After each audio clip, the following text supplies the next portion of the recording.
Good morning प्यारे बच्चों, आप सभी लोगों का डीएस एकेडमी में स्वागत है। मैं दिव्यांशु राय। आज हम कक्षा 12 के सामान्य हिंदी के बारे में अध्ययन करेंगे।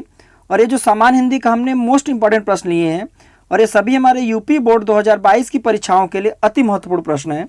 और सभी अभ्यर्थियों से मेरा ये आग्रह है और यह मेरा एक सुझाव है, जिसको आप मानेंगे तो आपके हिंदी या अदर सब्जेक्ट बहुत अच्छे नंबर आएंगे। आपको जो कॉपी लिखने का तरीका आपका होगा, देखिए कॉपी आपकी इस प्रकार से आपकी दी जाएगी और ये कॉपी में आप एक लाइन ड्रा करिएगा, जिसको हासिल बोलते हैं, स्केल रख करके।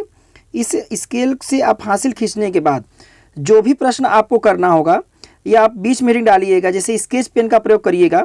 जैसे प्रश्न संख्या 1 या क्वेश्चन नंबर 1, प्रश्न संख्या 1 का आपको क, अब 1 का क में मान लीजिए किसी का जीवन परिचय लिखना है, तो आप मान लीजिए हजारी प्रसाद द्विवेदी या सुमित्रानंद पंत या महादेवी, जिसका भी जीवन परिचय लिखना है तो आप उनका नाम लिखेंगे। यहाँ पर हेडिंग डालेंगे महादेवी वर्मा।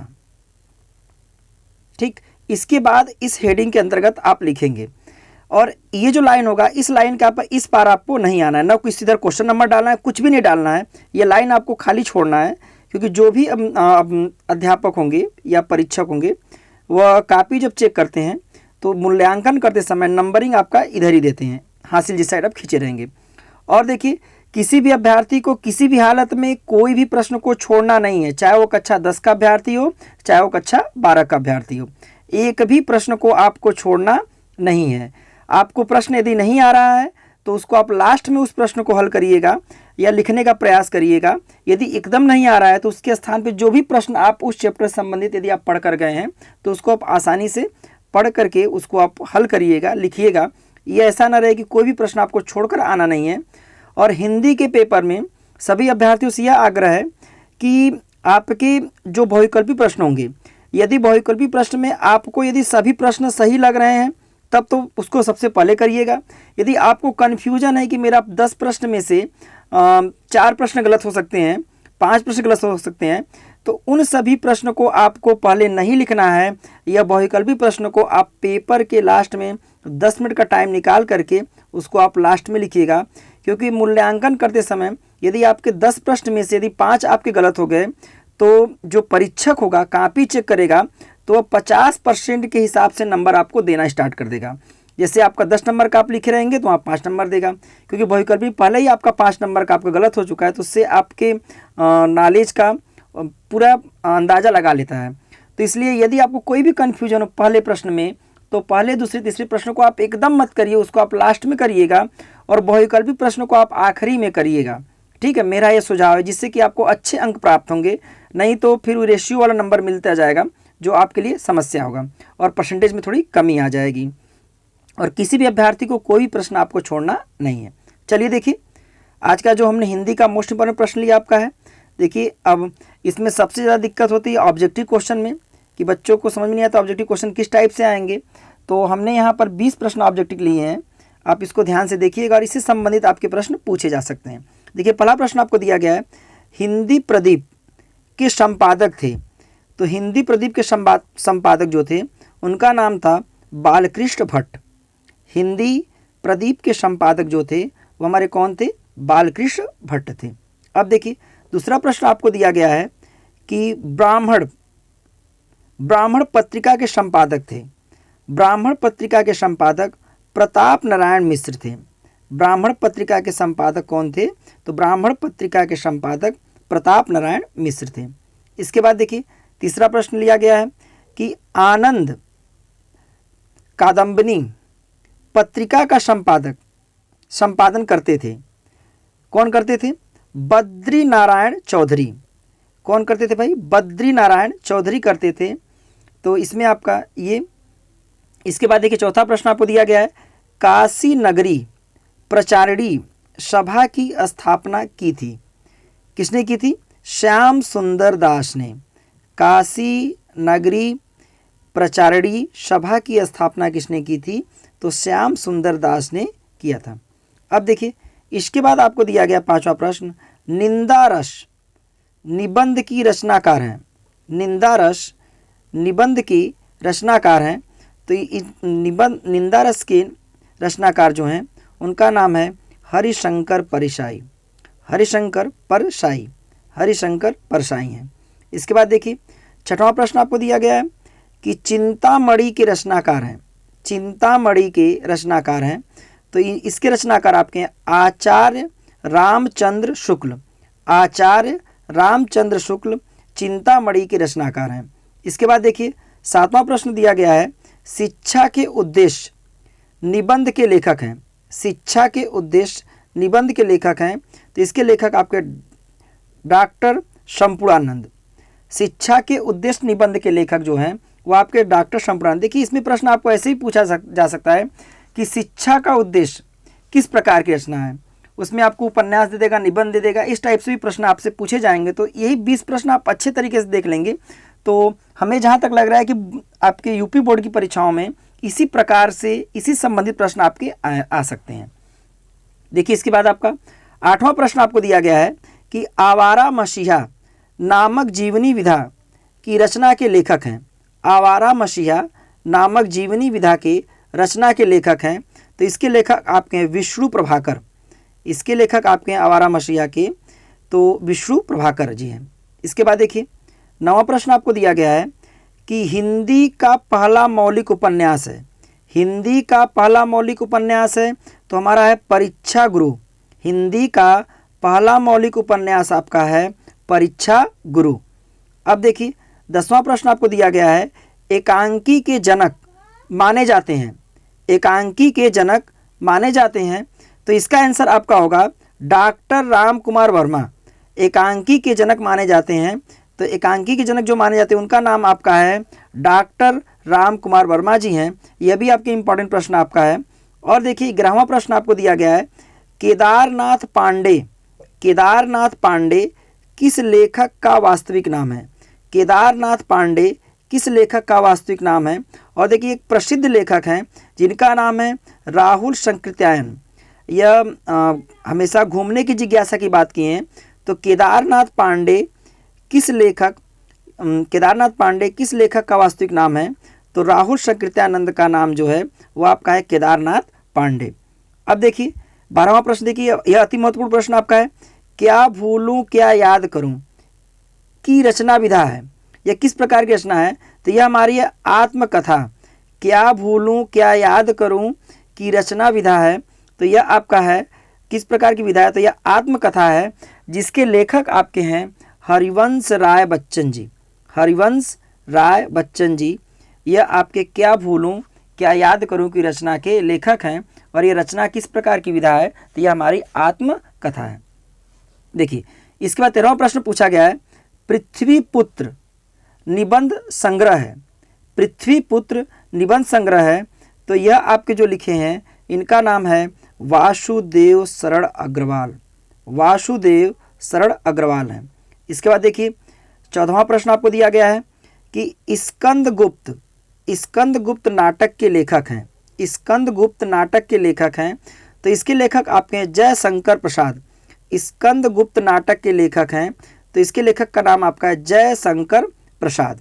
इसके बाद देखिए 15वां प्रश्न दिया गया है मेरी असफलताएं किस विधा की रचना है, मेरी असफलताएं यह किस विधा की रचना है, तो मेरी असफलताएं यह एक प्रकार का आत्मकथा है और ये किसकी तरह लिखा गया है, तो यह आपके हैं बाबू गुलाब राय, मेरी असफलताएं किसके द्वारा लिखा गया है, तो बाबू गुलाब राय के द्वारा लिखा गया है और यह हमारी एक प्रकार की आत्मकथा है।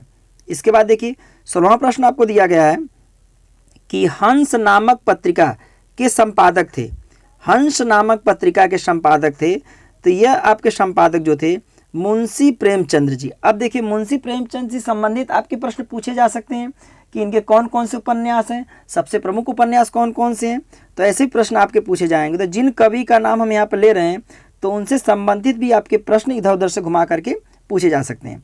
तो हंस नामक पत्रिका के संपादक थे, तो ये आपके थे मुंशी प्रेमचंद्र जी। इसके बाद देखिए 17वां प्रश्न आपको दिया गया है कि सरदार पूर्ण सिंह किस युग के लेखक थे, सरदार पूर्ण सिंह किस युग के लेखक थे, तो यह आपके थे द्विवेदी युग के लेखक थे। सरदार पूर्ण सिंह किस युग के लेखक थे, तो सरदार पूर्ण सिंह द्विवेदी युग के लेखक थे। देखिए इसके बाद 18वां प्रश्न आपको दिया गया है कालिदास की लालित्य योजना के लेखक हैं, कालिदास की लालित्य योजना के लेखक हैं, तो इसके लेखक आपके हैं डॉक्टर हजारी प्रसाद द्विवेदी। डॉक्टर हजारी प्रसाद द्विवेदी, यह भी क्वेश्चन आपका अति महत्वपूर्ण आपका है। देखिए इसके बाद आपका है 19वां क्वेश्चन है, तन की बात और थी, यह किसकी रचना है। देखिए तन की बात और थी, यह किसकी रचना है। तो यह जो लिखे हैं यह आपके लिखे हरिशंकर परसाई। हरिशंकर परसाई, तन की बात और थी, ये इसके रचनाकार जो हैं वह आपके हरिशंकर परसाई हैं। इसके बाद देखिए 20वां प्रश्न आपको दिया गया है, कवि वचन सुधा के संपादक थे। कवि वचन सुधा के संपादक थे, तो इसके संपादक आपके थे भारतेंदु हरिश्चंद्र जी। कवि वचन सुधा के संपादक जो थे वह आपके थे भारतेंदु हरिश्चंद्र। देखिए यह जो हमने 20 प्रश्न लिए थे, यह जो ऑब्जेक्टिव प्रश्न आपके आते हैं, यह आपके साहित्य से आपका जो था, यह सभी प्रश्न आपके बहुत महत्वपूर्ण है और बोर्ड की परीक्षाओं में लगातार 3-3, 4-4 बार आए हैं। तो उन्हीं प्रश्नों को हमने लिया है क्योंकि इसी संबंधित आपके पेपर में प्रश्न पूछे जाएंगे। और इस वीडियो को आप 1-2 बार देख लीजिएगा जिससे कि आपको आसानी से याद हो जाए, क्योंकि पढ़ने से अच्छा सुनने में आपको जल्दी याद हो जाएगा। देखिए इसके बाद आपका देखिए नोट में दिया गया है, यह अभी आपका बहुत एक लॉजिकल टॉपिक हमने ले लिया है। देखिए ये आपको नोट में क्या दिया गया है कि आधुनिक काल मतलब भारतेंदु युग को कहा जाता है। इसमें देखिए भारतेंदु हरिश्चंद्र की प्रमुख काव्य कृति कौन कौन सी हैं। देखिए प्रेम फुलवारी, प्रेम प्रलाप, प्रेम माधुरी। इसका मतलब देखिए क्या, भारतेंदु का यदि नाम उसमें ऑप्शन में दिया रहे और वहाँ पे बोल दिया जाए कि ये किस कवि के किसके द्वारा लिखी गई है, तो देखिए भारतेंदु जो हरिश्चंद्र जी थे, इनके द्वारा जितनी भी काव्य कृतियाँ हैं उन सभी में लगभग सभी में आपके प्रेम शब्द आएंगे। प्रेम या तो आगे शब्द रहेगा या तो पीछे रहेगा। जैसे प्रेम फुलवारी हो गया, प्रेम प्रलाप हो गया, प्रेम माधुरी हो गया, प्रेमाशु हो गया। इस तरह से आपके प्रेम शब्द जिस काव्य कृति में आ जाएंगे वह आपके भारतेंदु हरिश्चंद्र के द्वारा लिखी गई आपकी काव्य कृति होगी। तो बिना सोचे समझे आप तुरंत टिक मार दीजिएगा, जहां पर प्रेम शब्द यदि आ गया तो इसका मतलब हरिश्चंद्र जी के द्वारा लिखे, क्योंकि सिलेबस में आपको बस इनके इतने ही आपके टॉपिक दिए गए थे। ठीक है, अब देखिए इसके बाद देखिए जीवन परिचय में हमने क्या लिया है कि लेखक के जीवन परिचय आपका एक पूछा जाएगा। तो जिनमें देखिए आपकी परीक्षाओं में आने के लिए एकदम सबसे ज़्यादा इम्पॉर्टेंट आपका जो चांसेस हैं वह आपके हैं आचार्य हजारी प्रसाद द्विवेदी का जो लेखक के जीवन परिचय आपके आ सकते हैं। आचार्य हजारी प्रसाद द्विवेदी का जीवन परिचय आपका परीक्षा में पूछा जा सकता है, यह इम्पॉर्टेंट आपके हैं। देखिए अब साहित्यिक परिचय में आपका जो साहित्यिक जीवन परिचय में यदि पूछा जाएगा तो यह आपके सुमित्रानंद पंत जी हैं, रामधारी सिंह दिनकर या महादेवी वर्मा। इन तीनों में से कोई आपका एक पूछा जा सकता है। हो सकता है आपके पेपर में ये दोनों आपके मिल सकते हैं। और देखिए जीवन परिचय आपको कैसे लिखना है।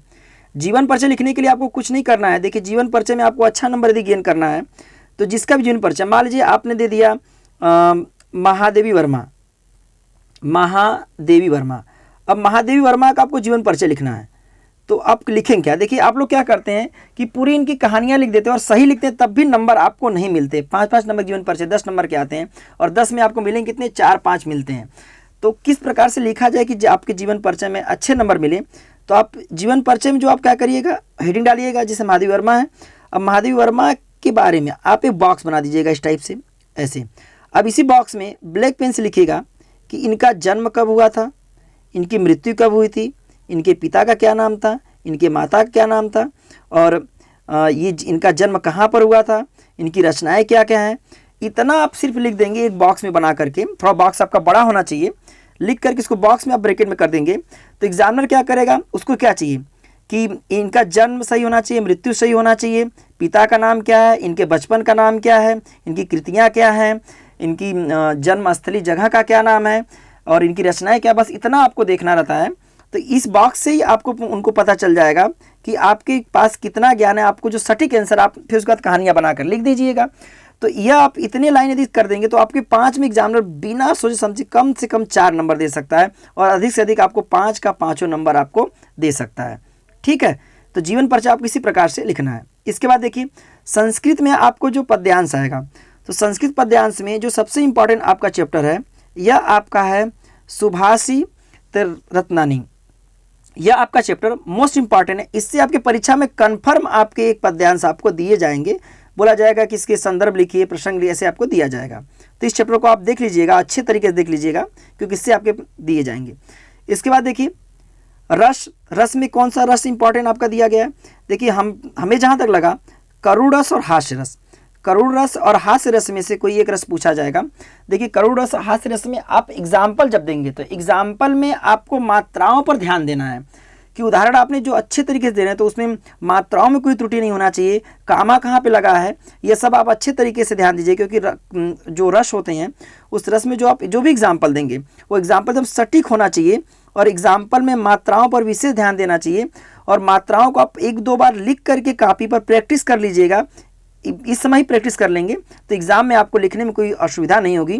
तो करुण रस और हास्य रस में कोई एक रस आपका कन्फर्म आ जाएगा, ठीक है। इसके अस्थाई भाव आगे लिखना पड़े। करुण रस का अस्थाई भाव क्या होता है, शोक होता है। अब शोक में कोई एग्जाम्पल लिख सकते हैं, जैसे मड़ी खोई भुजंग जनी फंसा पटक रही थी, आज मुझे अंधा बना कर, इस प्रकार से आप लिख सकते हैं उसको, ठीक है। इसके बाद देखिए अलंकार, अलंकार में सबसे इंपॉर्टेंट आपका अलंकार कौन होगा आपका, तो श्लेष अलंकार और उत्प्रेक्षा अलंकार, ये दोनों अलंकार में से कोई एक अलंकार आपका परीक्षा में पूछा जाएगा। श्लेष अलंकार, उत्प्रेक्षा अलंकार, तो इसका आपको उदाहरण और इसके बारे में आप अच्छे तरीके से पढ़ लीजिएगा। और एक एग्जाम्पल हम बार बार बोल रहे हैं कि एग्जाम्पल को आप घर पे 1-2 बार कॉपी पर लिखिएगा और उसकी मात्राओं को आप मिलाइएगा, क्योंकि परीक्षा में जैसे ही मात्राओं में कटपीट करने लगेंगे वहाँ पे तुरंत नंबर आपका कटने लगता है, और इसीलिए हिंदी में नंबर आपका कम आने लगता है। तो सभी लोग ध्यान दीजिएगा कि उदाहरण जो भी देना है उस उदाहरण को आप घर पे 1-2 बार आप प्रैक्टिस कर लीजिएगा, ठीक है। अब देखिए इसके बाद, देखिए इसके बाद आपका आएगा क्या, प्रार्थना पत्र आता है। देखिए प्रार्थना पत्र हमने जो लिया आपका है कि आपके सिलेबस के अकॉर्डिंग अपने नगर या गांव की सफाई हेतु संबंधित अधिकारी, अब अधिकारी में आपका डिस्ट्रिक्ट मजिस्ट्रेट को भी दिया जा सकता है, बीडीओ को भी दिया जा सकता है, ठीक है। तो आपको जैसे वीडियो में जैसे बोला जाएगा आपका ग्राम विकास अधिकारी जिसको बोलते हैं, यह आपका होगा, तो उसमें आप सफाई के लिए उनके को आप प्रार्थना पत्र लिख सकते हैं। तो इसको भी आप अच्छे तरीके से देख लीजिएगा कि अपने नगर और गांव की सफाई हेतु संबंधित अधिकारी को प्रार्थना पत्र आपको लिखना है। अब वो अधिकारी डिस्ट्रिक्ट मजिस्ट्रेट भी हो सकता है, जिला अधिकारी भी हो सकता है, या आपके क्या बोलते वीडियो जो होते हैं इनके पर भी आपको लिखा जा सकता है, ठीक है। अब देखिए इसका निबंध, अब देखिए निबंध जो आएगा, निबंध हमने 4 लिया, 4 बहुत निबंध, इसी में से आपको कोई एक आ जाएगा निबंध। निबंध में आपका विज्ञान के वरदान एवं अभिशाप क्या होते हैं। अब देखिए करना क्या है, निबंध लिखने से पहले आगे उसका उद्देश्य लिखना पड़ेगा आपको। उद्देश्य के बाद आप जो आर्टिकल डाल रहे हैं कि कौन कौन से आपके हेडिंग डालना, उस सभी हेडिंग को आगे पहले काला पेन से पॉइंट वाइज लिख दीजिएगा। इसके बाद इसकी हेडिंग के अंतर्गत आप 4-5 लाइन आप लिखिएगा, ठीक है। तो निबंध जो होगा इसमें आपका आएगा क्या, विज्ञान के वरदान एवं अभिशाप आ सकता है, पर्यावरण प्रदूषण, या कोरोना वायरस में लॉकडाउन के बारे में, या भारत के अर्थव्यवस्था के बारे में आपको निबंध आ सकता है, या आपका बेरोजगारी समस्या। इन चारों निबंध में से कोई एक निबंध आपका परीक्षा में 100% है कि आपका आएगा। तो हमने जितने भी महत्वपूर्ण प्रश्न थे, जितने सॉलिड क्वेश्चन थे, वह सभी हमने प्रश्न को ले लिया है। और यदि आपको वीडियो अच्छा लगा हो तो इस वीडियो को आप ज़्यादा से ज़्यादा शेयर करिए, क्योंकि आपके फ्रेंड मित्र और अन्य लोगों को भी इस वीडियो का लाभ मिल सके, क्योंकि मात्र 1 दिन बाद आपके बोर्ड के एग्ज़ाम हैं। तो इस बोर्ड की परीक्षा के लिए आपकी तैयारी इसी एक वीडियो से लगभग आपके, हमको लगता है 50% आप तैयारी कर सकते हैं, और आप आराम से नंबर अच्छा गेन कर सकते हैं। तो यदि आपको लग रहा है कि वीडियो आपकी अच्छी है और आपको क्वेश्चन के कंटेंट थोड़ा समझ में आ गए हैं कि किस प्रकार से क्वेश्चन आपके आएंगे, तो DS एकेडमी के चैनल को सब्सक्राइब करिएगा और इसे ज़्यादा से ज़्यादा आप शेयर करिए, क्योंकि यह वीडियो अन्य लोगों के पास भी पहुंच सके, जिससे कि इस वीडियो का उनको भी लाभ मिल सके। क्योंकि बोर्ड की परीक्षाओं में जब किसी का 1-2 नंबर कम आता है और किसी मेरिट में जब वो छटता है, तब उसको उस टाइम वो दर्द बहुत कष्टदायक होता है। तो आप चाहिएगा कि जितने भी ग्रुप आपके पास हैं वो सभी ग्रुप में आप इस वीडियो को शेयर करिएगा, ठीक है। धन्यवाद।